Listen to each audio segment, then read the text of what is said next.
They say people's lives and events are connected in strange ways. While some can be fun and exciting, others are more bizarre and leave a lasting impact on their lives. Something happening to you right now could be an event that another person who you don't even know has already gone through. Some might say that it's a coincidence. Some might even call it a crazy experience. And some might find comfort because they're not alone in what they're feeling or going through. The case we're unfolding today is an example of just that. When 27-year-old Tracy Ocasio went missing after a game night at the Florida Taproom Bar in 2009, her parents and the police searched high and low for her. Sadly, they didn't find Tracy, but what they did uncover was a chain of unfortunate events that other people experienced. But what was the commonality? Well, it was a person, and that person was not only behind a handful of violent attacks, but he could very well be behind Tracy's disappearance. How? Well, he was the last person to be seen with Tracy. The heartbreaking case of Tracy Ocasio has been open for the last 15 years, but that doesn't mean the case hasn't been solved, at least in the minds of many. By all means, we know what happened to her and who did it, but what is so devastating is that Tracy hasn't been found, neither in the flesh nor in remains.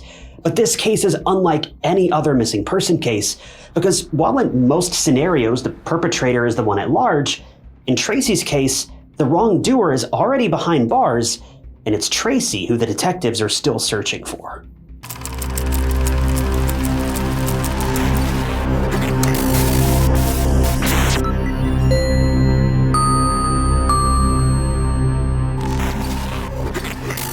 Welcome to True Crime Stories. If you're new here, I'm your host, Ty Knotts. I post new true crime documentaries every single week.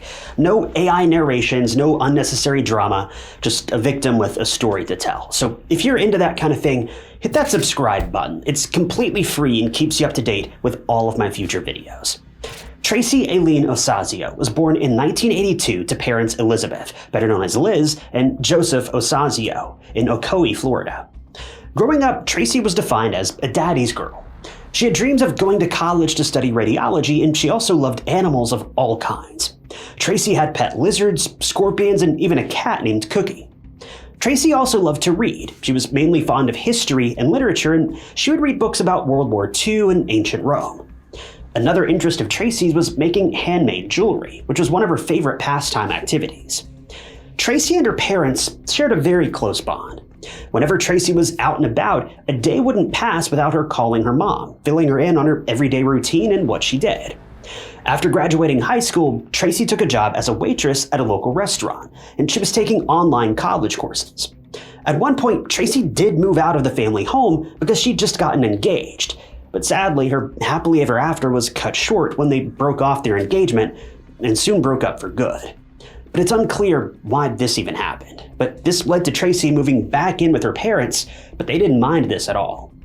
One thing that Tracy and her dad Joseph shared was a love for sports, basketball in particular. Tracy and Joseph's favorite team was the local Orlando Magic, and there wasn't a match that Tracy would skip for anything in the world. By all accounts, Tracy was a normal 27-year-old girl who had big dreams and was well on her way to achieving them. She loved her family and things were going well for her. But one day, in May of 2009, without any warning, Tracy disappeared. May 26th of 2009 was a fun day for Tracy. A big basketball game between Orlando Magic and the Cleveland Cavaliers was being held, and Tracy had a ritual of watching every single Magic game, either with her friends or with her dad. On that particular day, Tracy had plans to watch with her dad, but he had a last-minute work errand to run, so he didn't end up sticking around. Tracy then went to the Florida Taproom Bar, which is on Raleigh Street, alone, and she enjoyed the game. Now, this bar was packed with basketball lovers, so this wasn't necessarily scary for Tracy by any means. Besides, this was a place she visited frequently, so she knew a lot of people there, and it was essentially her second home, especially during the basketball season.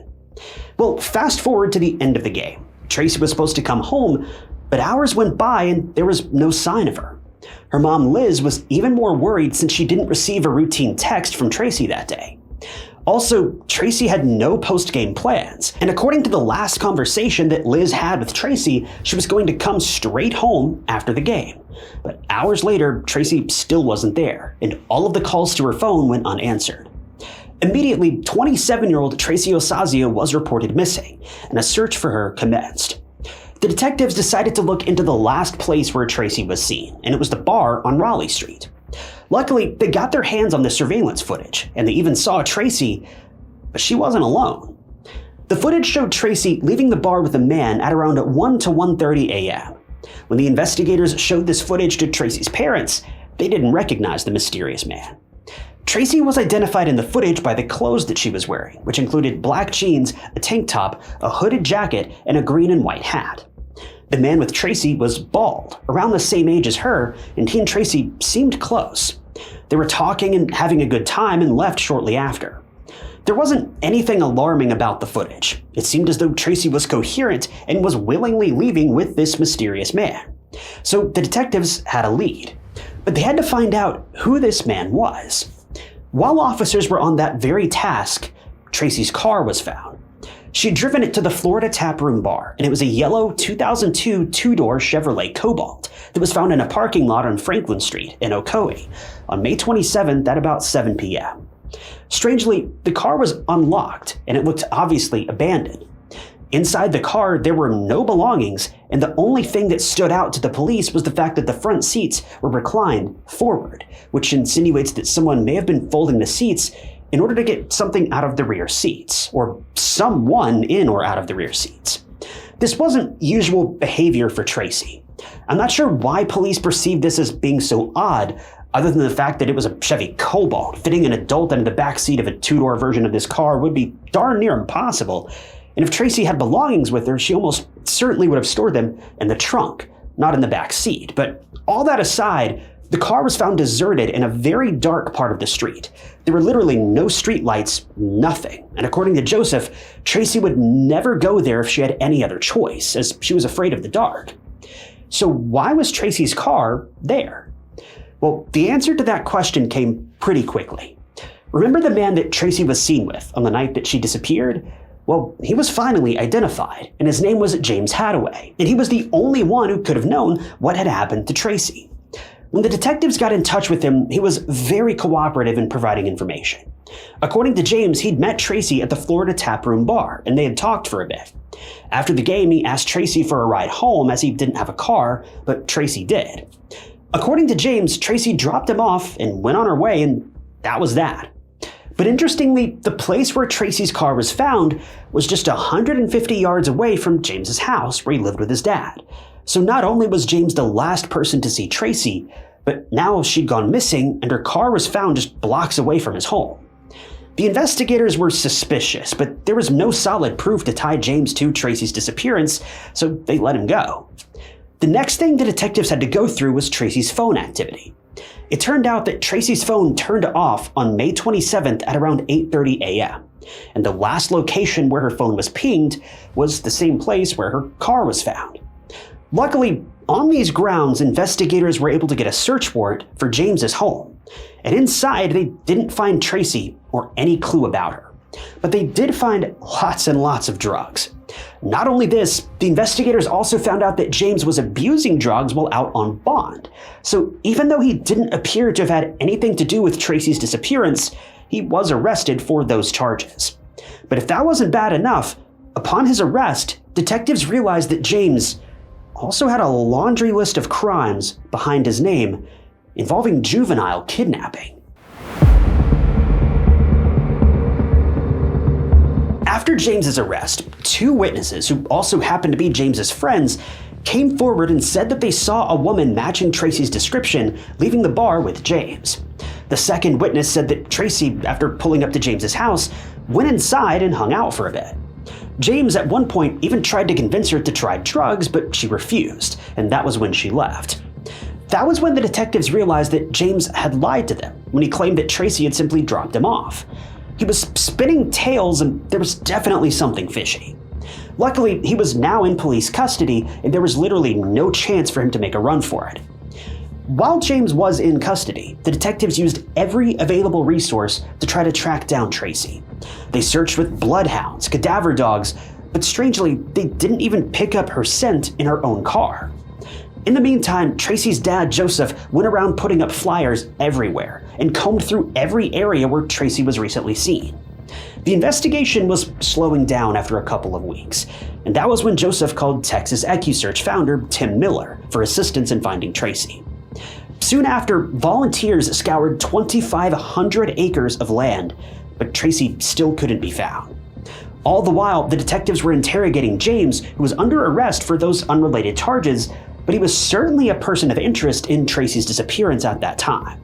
So, all that said, who was James Hadaway? Well, James was a troubled child growing up. He had a juvenile criminal record, and he was also abusing drugs from a very young age. He worked random jobs for the most part and would help his father out dredging ponds and dumping land debris in illegal dumping grounds without getting caught.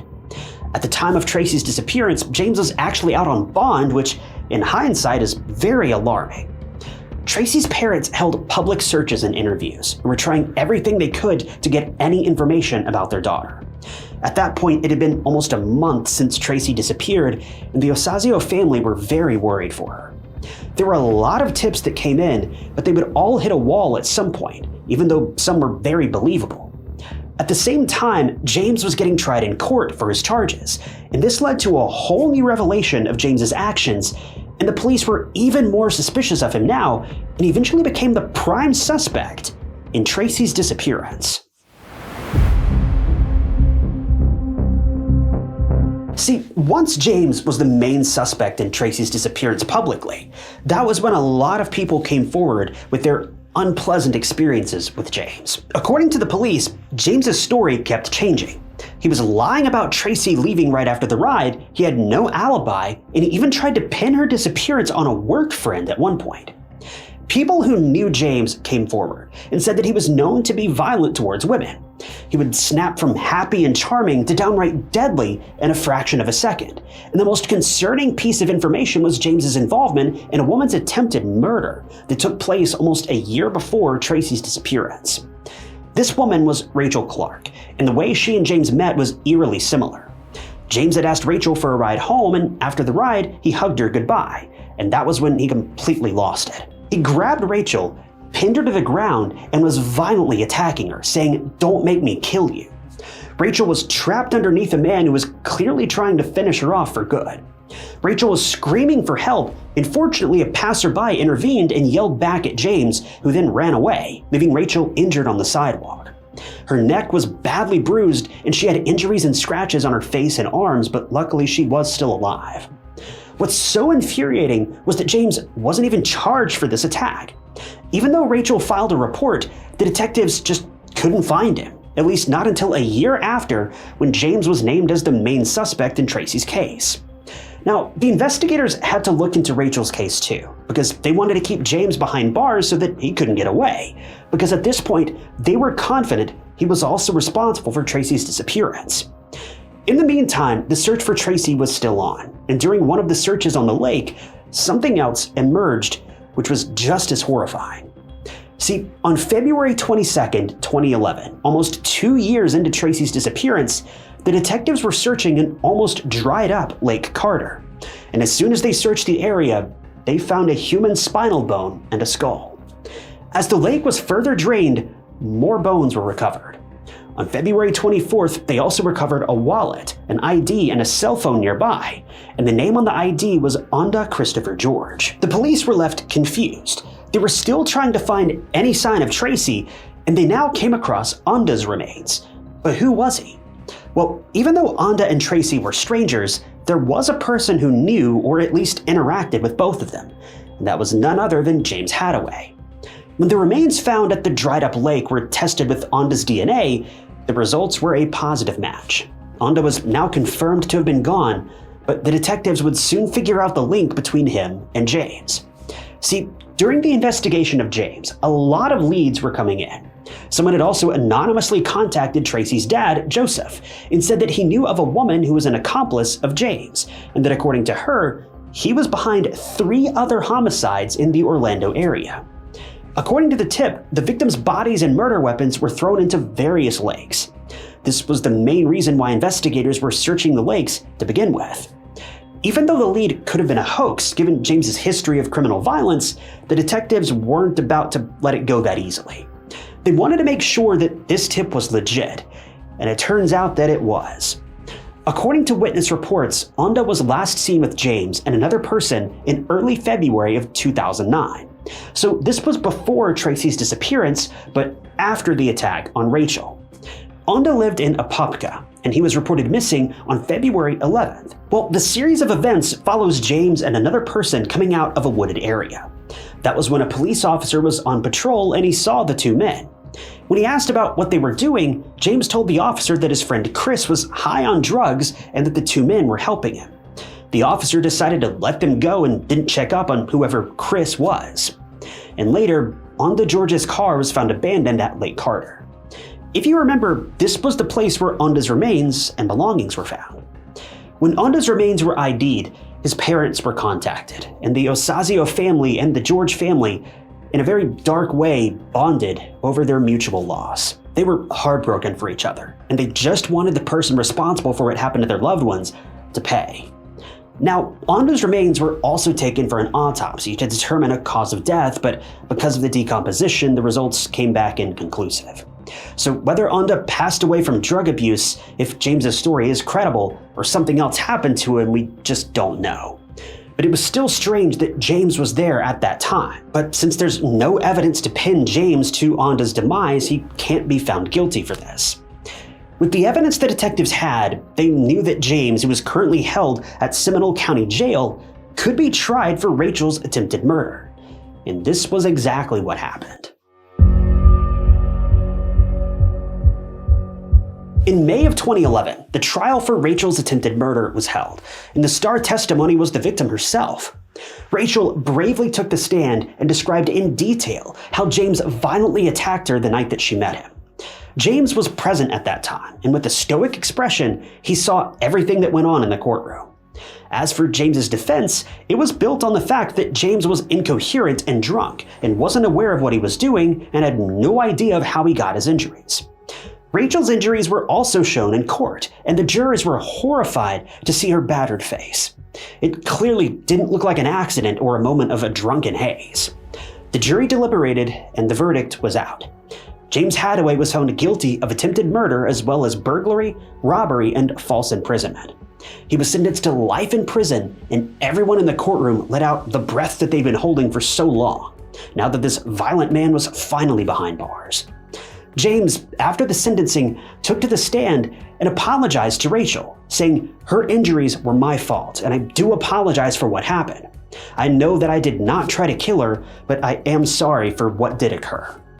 To think that James first tried to attack Rachel completely out of the blue with intentions to end her life, and was now apologizing, as if that could somehow magically erase all of this hurt and trauma and fear from her memory, is just so appalling.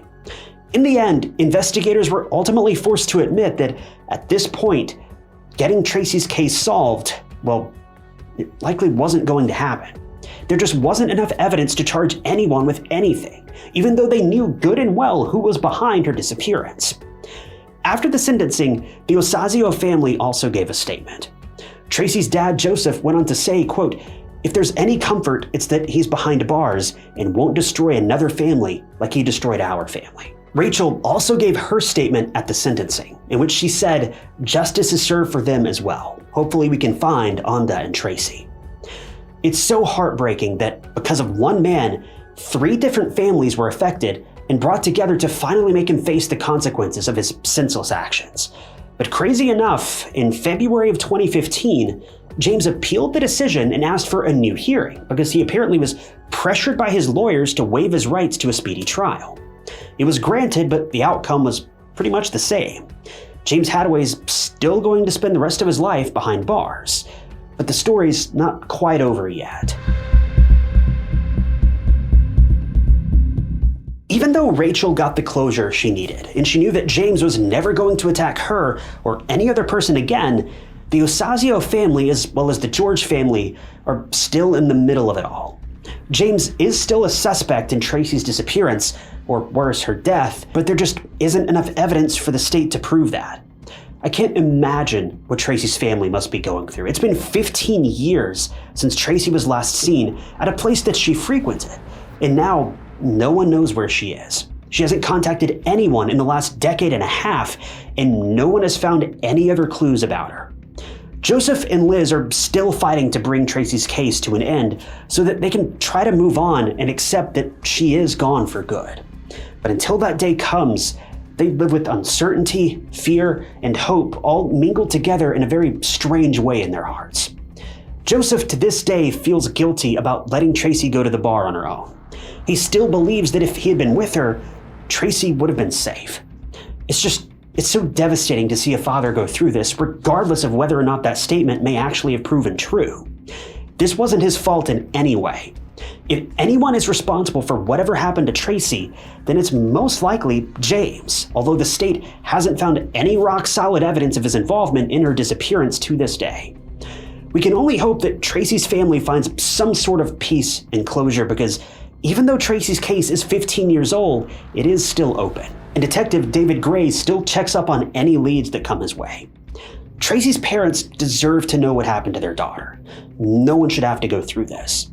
Missing persons cases are so hard for so many reasons, and it's one thing to not know who did what, but it's another roller coaster ride of emotions when the victim's family doesn't even know where their loved one is, even though the potential perpetrator is already behind bars.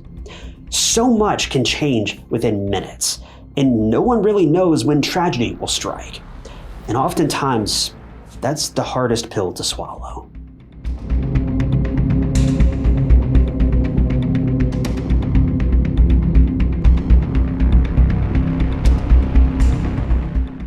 Thank you guys for tuning in to another episode of True Crime Stories. I wanted to give a special thank you to a couple channel members, including Brittany Jones and Craig Carrigy. If you also want to become a member of the channel, you'll gain access to new videos days or weeks before they're uploaded to the public, and it's currently the best way you can support the channel and help out. I really appreciate all of you guys that have decided to do that. So if you decide you want to join, you can click that big join button below the video or find the link down in the description. But as always, if you enjoyed this video, check out this other interesting case I covered, and don't forget to subscribe. It's totally free and keeps you up to date with all of my future videos. But my name is Ty Knotts, and I'll catch you guys in the next one.